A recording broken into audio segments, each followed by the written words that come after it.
Okay, while everybody's logging in, we'll go ahead and get started. I think we got quite a few folks coming in at the same time. So, just in case you guys don't know, my name is Deontay Copeland. I'm the CEO, Executive Director of the National High School Basketball Association. And these ladies right here, introduce yourselves.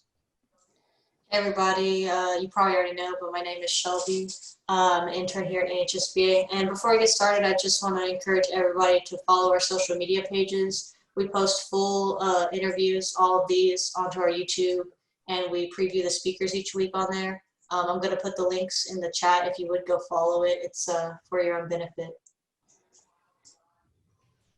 I'm Sydney, also an intern with NHSBA. I just want to remind you that the chat, type your questions in as soon as you have them, so that way I can call on you whenever the time comes. And my name is Kennedy Jones. I am also an intern, and thank you everyone who is attending the Zoom session tonight. Awesome, awesome. And we have, if you guys have any questions, please send those via chat to Sydney. She'll address those questions. So we have the question answer session for our speaker tonight. And our special speaker tonight, we have Mr. Charles Brooks. He's executive fellow for the Chick-fil-A corporate office and Chick-fil-A Foundation. And so, Charles, I guess my first question starting it off would be, can you explain your role with Chick-fil-A, what exactly that you do in your role with Chick-fil-A? Sure. Well, thank you, Deontay, for having me today. This is really exciting, and I'm happy to have the opportunity to talk with everyone today.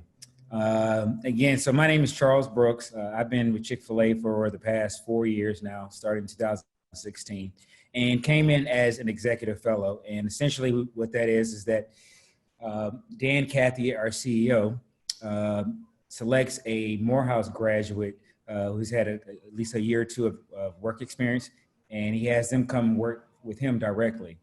And usually the projects, you manage a number of projects ranging from community affairs, some external affairs, and some of maybe his new businesses. And so I have spent most of my time working in community affairs in the Chick-fil-A Foundation, managing relationships in key markets for Chick-fil-A, and also some of the interests of the foundation and the CEO himself. So that is a little bit of my world.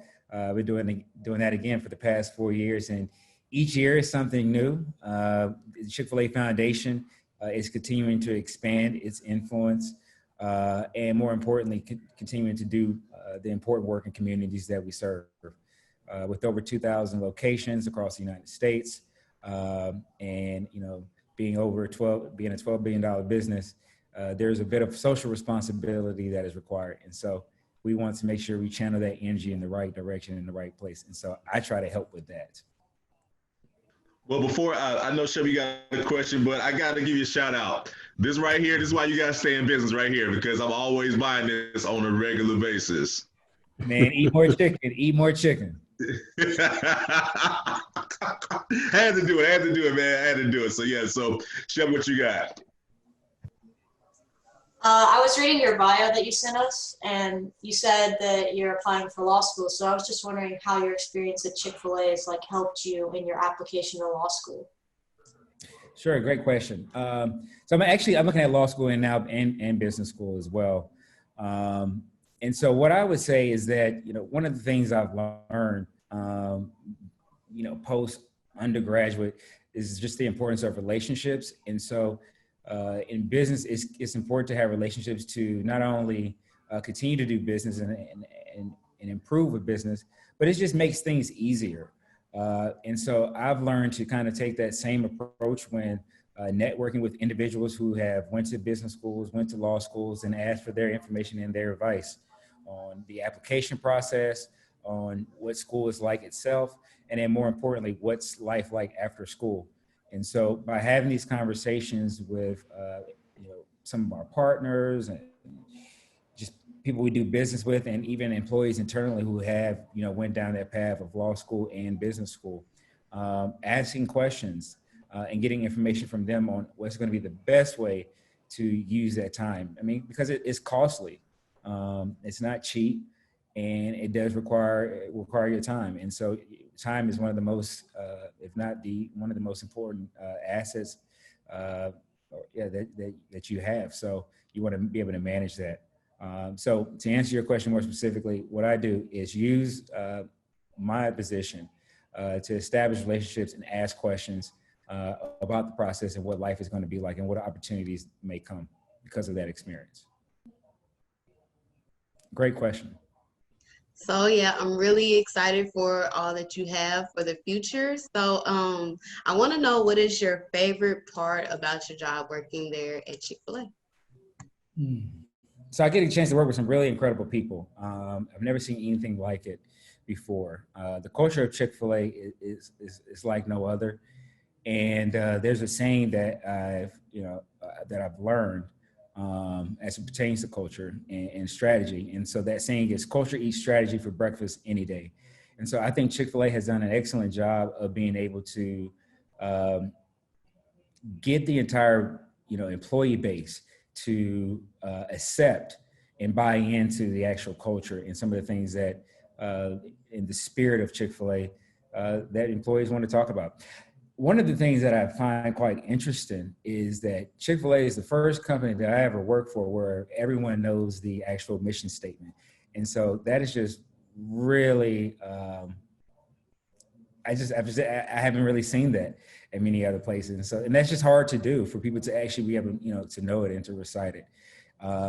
And I think that's, really cool. And so the other piece of, outside of that, Kennedy, I would say the ability to travel as the business continues to grow. I get a chance to meet customers, meet other high net worth individuals, other nonprofit organizations and business leaders in the areas that we serve food. And so getting the chance to meet those folks and to be able to, assist and to learn is what's really cool. And again, more importantly, to be able to establish a relationship. Awesome. I have a question myself for you. Your bio says that you're originally from North Carolina and you currently live in Atlanta. How was that adjustment for you? Sure. So yeah, I grew up in Raleigh, North Carolina, came down to Morehouse College is where I went to undergrad in Atlanta. And so in terms of city size and, population, it's certainly a dramatic difference. But I think for me, one of the things that I noticed immediately is that because there are so many people within this city, how do you stick out? How do you go and find what's important for you? And how do you, if you want to have, a level of leverage and just access to people and information, you got to be hungry and go get it. And so, one of the things that I did and continue to do is that I show up at a lot of events. Whether it's small, whether it's big, because at the end of the day, you never know who's going to be there. And again, I can't reiterate this enough. The people that you come in contact with and build relationships with, in any city that you're in, you've got to know people in the schools. You've got to know the business leaders. You got to know the nonprofit organizations. You got to know the politicians. And so being able to have access to those people and actually go out and, try to build relationships with them, I find to be very, very important. And I do think has been, to my success, what has been extremely helpful.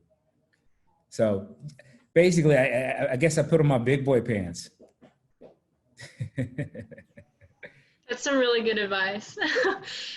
We actually have a question from one of our students, Josiah. Do you want to go ahead and ask your question?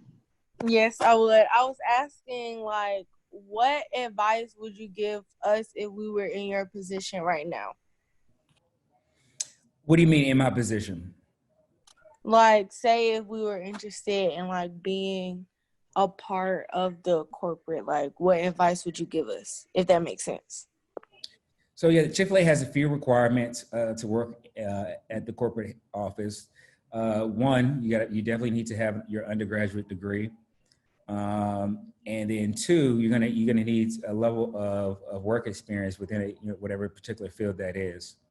The other thing that I would encourage you to do is to actually go to the restaurant, and it really just depends on what kind of role you're looking for. But for some folks that become operators, those are the individuals that run and operate our store. You know, when I talk to them, people that want to have that type of job and opportunity, I encourage them to go and, you know, go to their local Chick-fil-A and work at that local Chick-fil-A. See what the business is like. And I kind of encourage that for everyone too. But, you know, somebody in IT might not necessarily need to spend the most time, you know, in the restaurant, you know, applying for the job at the corporate office. So I think it really just depends. But so, yeah, find a restaurant and, you know, talk with the individuals there and see what the business is like. See if that's something that, you know, the way we run our business is something that you would be interested in. You know, it's one thing from on the front end, which is what you see, but on the back end, you know, it's a whole different beast in operation. And so Chick-fil-A does a very good job of, you know, being extremely efficient and practical. So definitely go to school, get some additional work experience. And then, you know, also, you know, focus, make sure you have very strong character, because I also think that's really important. And that's one of the things that, as a company, that we truly value. What's your character like? And who can vouch for you? Awesome. So you talk a little bit about how people view the company and what you guys do on the outside, but you also talk a little bit about how it's different on the inside. So what is something about Chick-fil-A that us on the outside may not know, and from the inside, what can you tell us about it? Chick-fil-A is constantly innovating. We're constantly innovating, whether that's through the technology that we use, whether that's through the type of equipment that we're using behind the scenes. Whether, you know, it's the drive-through related experience, from how your packaging is received and does it keep it warm, from I would say from a new front point where delivery and on-demand services are, you know, even greater. We're innovating there. And so it's a lot of innovation that takes place behind the scenes. In addition to that, what I think a lot of people don't realize is that, yes, Chick-fil-A, the company, owns all of its restaurants, but the way the operator agreement is set up, it allows for the operators to have their own innovation and to create new ways to do business. And so, as an example, I'm not sure, you know, how familiar you all may be with our drive-through experience. Some of you all may see our representatives outside actually with iPads as you come through. That actually started in New York City, and in the heart of New York City. Obviously, there is no drive-through, and so as they were opening up, they were trying to figure out, how do we get these customers in and out quick and fast? Somebody picked up an iPad and started writing down the order. Make a long story short, boom, you know, it was just such a success, and now that's being rolled out chain-wide. And that started with one operator. So, you know, you have innovation at the corporate office, but you also have innovation at the restaurant itself, and the operators have the ability to innovate their business. Some also innovate with events. We have something called Daddy-Daughter Date Night, and the idea was to be able to bring families together, more specifically fathers and daughters. And so as a dad, you take your daughter out on a date to Chick-fil-A and provide her a wonderful experience. And so what that ended up doing is also, too, other operators adopted it. And as a result, you know, what that also did was build up community support. Fathers and daughters in that particular Chick-fil-A area, we found to be very appreciative. And, you know, many restaurants still continue that to this day. So we're very innovative. And I think that's what, you know, keeps us going. Yeah, so I currently worked at Chick-fil-A in high school. So the innovative part, I definitely saw that firsthand. It's an experience, definitely. Y'all stay on your toes. So I enjoyed it. So I know earlier you talked about one of the requirements is to have an undergrad degree to be able to work in the corporate setting. Do you in particular, do you know of any specific degrees that would help someone in that field or certifications that would benefit them? Sure. I mean, so if you want to be an accountant, you obviously need to have a background in accounting. If you want to be in IT, obviously I think you need to have a background in IT.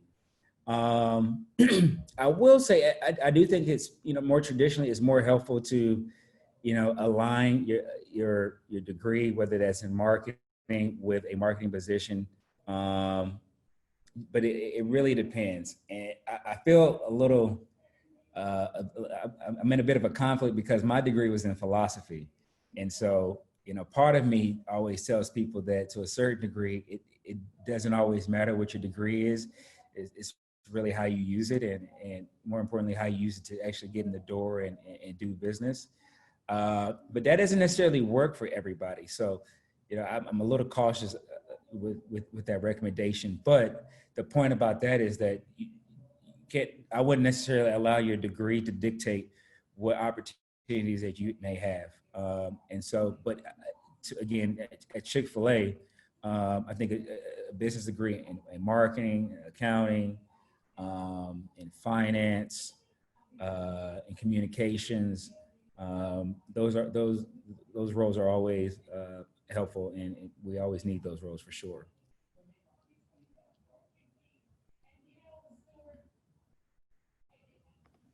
All right, I think we have a question from Coach Perry. All right. Hello, Mr. Brooks. How you doing? Coach Perry, I'm doing well. How are you? All right, man. Being a brother myself from the state of North Carolina, grew up in Fayetteville. Okay. You know a little bit about Fayetteville? Yeah, man. I had like a chicken farm down there. Oh yeah. You can get whatever you want out of Fayetteville. But my question I wanted to ask you was, it's kind of a personal question. When you were coming out of high school, also a graduate of a HBCU, what made you choose Morehouse over? I'm sure if you were able to get into Morehouse, I'm almost certain that there was other schools that were clamoring after you, especially in state. But why did you choose Morehouse over those others? Great question. So for me, on my mom's side of the family, I've had like 4 or 5 cousins that all went to Morehouse, and so that was a very strong start for me. But more importantly, is that when I actually took a visit on campus, it actually felt comfortable and like this was the right place that I needed to be. The history of Dr. King, and also just viewing the successful Black male alumni that came from there.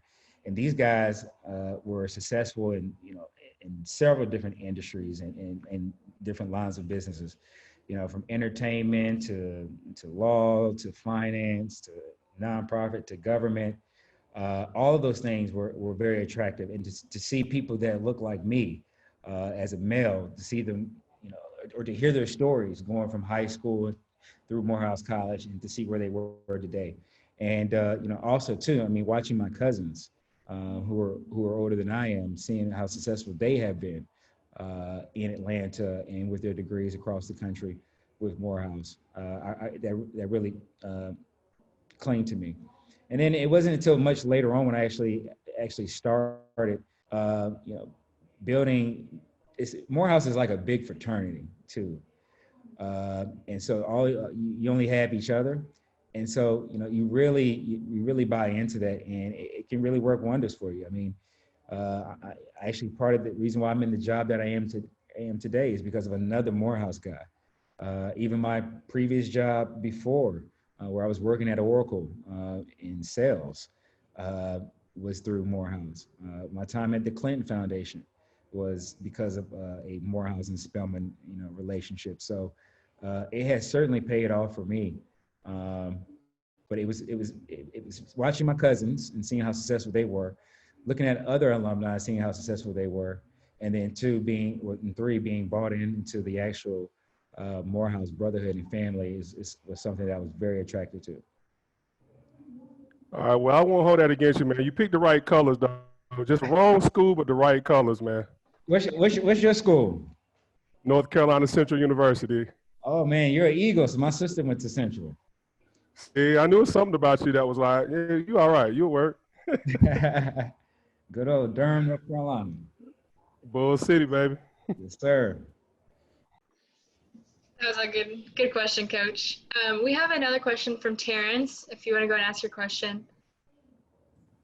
Oh yeah, this is Terrence Maddox, and I'm from Hampton High School. What's up, Terrence?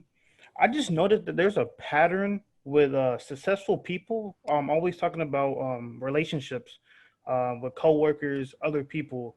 How do you gain respect with other people, but like not like just trying to like butter them up or whatever? How do you just you know have that one-on-one respect me, I respect you, and then let's come together and make money?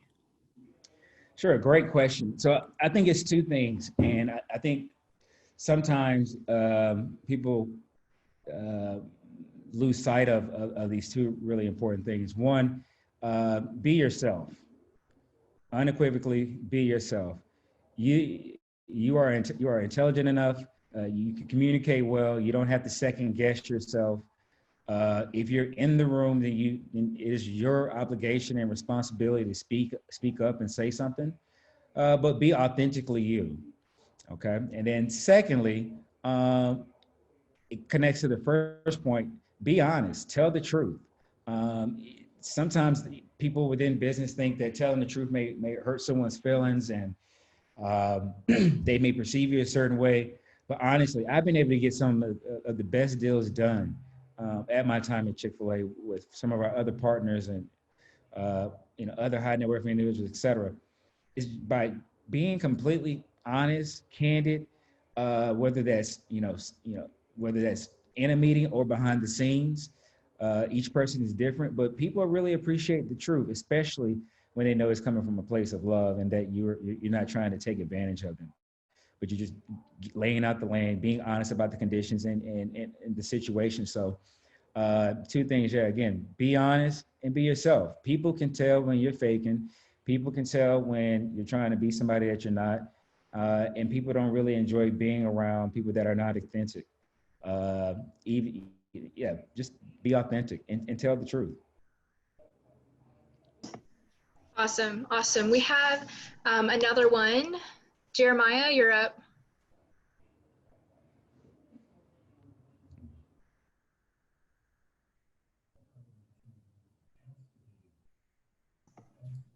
Okay, I don't know if he's going to ask. He was asking, the company is really good about keeping their workers focused and dedicated. How is Chick-fil-A doing that versus other restaurants?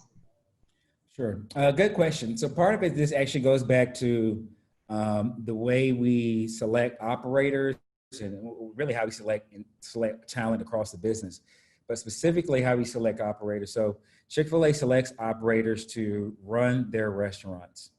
The operators, because of their agreement, the legal agreement with Chick-fil-A, the operators are responsible for going out and finding and hiring talent.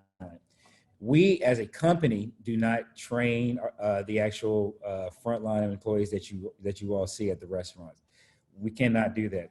But what we do is train the operators on how to train employees, and then two, to look for certain characteristics that are in line with the DNA and spirit of Chick-fil-A. And so it's really a collective approach. What ends up happening is that even though operators select their own employees and talent in their communities, what ends up happening is that that one single operator wants to make sure they have the best talent, from not only from a customer service standpoint, but also too, they don't want anything negative to happen inside their stores, because what can happen in one store can seriously have consequences for stores across the country. For an example, I think all restaurants are scared of this. What happened with Chipotle a few years ago with E. coli, that was one restaurant in Boston that spread it like wildfire. People stopped eating at Chipotle for fear of E. coli, and that was just one location. So operators are well aware of the consequences that, by allowing, one bad example or situation take place in their stores, can have serious consequences for the business nationwide. Just to put it even in greater perspective, what happened with Chipotle? Luckily, Chipotle had $1 billion in cash reserves. They needed to spend that entire $1 billion to build their business back up on marketing and messaging, and to calm the public about their concerns. We don't necessarily want to have to spend $1 billion. I just know that's not something that we would want to do. So I hope that answers your question a little bit. Yeah, that was good. Thank you. Kimian has a question. Hey, Kimian. Hi. So, I was asking, like, what was your mindset when you were coming out of high school and like on your way to college before ended up? Good question. My mindset. So it was very premature to a certain degree. So there's certain things that I knew I had to get done and get accomplished. And I'm going to highlight two different points of view. From an academic standpoint, I knew I had to go to school, get good grades.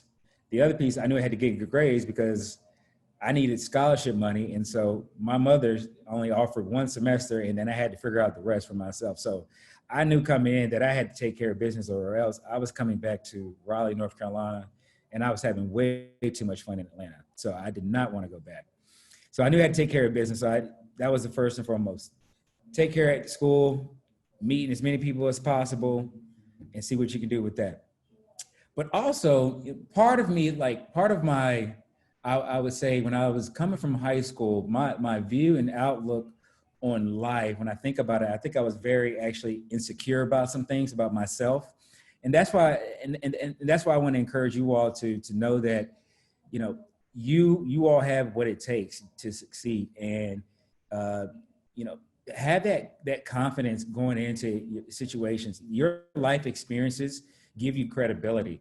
All the way up to this point, no matter how big or small the accomplishment is. And so you don't need an approval from someone who you think may have a certain position within society or a certain amount of money in their account. That doesn't make anyone necessarily successful in that regard. Just be you, have the confidence to know that who you are. And I think that if I would have known that much earlier, I probably would have had I had a wonderful college experience, but I probably would have even had a greater college experience. I think I probably would have been able to deal with people and situations a lot better. But the reason I was not as good is because I wasn't confident about myself and what I could contribute to the table and what I brought to the table, quite frankly. Okay, we got about 2 minutes left. So, Sydney, I guess we get time for one more question before we wrap up. So, what's the last question? Our last question is going to come from Ariana, if you want to ask your question. I was wondering, how do you handle negative energy among like your coworkers in your company? How do I handle negative energy? So I think I think there's a number of ways you can handle negative energy. One, and each situation is different. I think you have to assess the situation. Not every, comment requires a response. And so most times it's just best to kind of walk away. The other thing too, you have to also understand that sometimes when a person is saying something and it's coming across as negative energy to you, that is not necessarily your problem to have. That person could be going through something. One thing we like to say at Chick-fil-A is that every life has a story. You never know what people are going through. You never know what happened in that person's morning before they arrived to work. You never know what happened in that person's evening, the night prior to. You never know what call, what email, what text message they just received, and you just happen to be coming across them at the wrong time. you don't know those things. And so you can't really take them personal. But you also have to understand that, it's out of your control. And so you can't focus on those type of things. So negative energy, walk away, and hey, don't take it personal. Charles, we hate to go, man, but we got to wrap it up. Thank you guys for coming too much. We'll see you on the next call. Thank you all. This is awesome. Hey, man, Thank great you. meeting you, man. Likewise.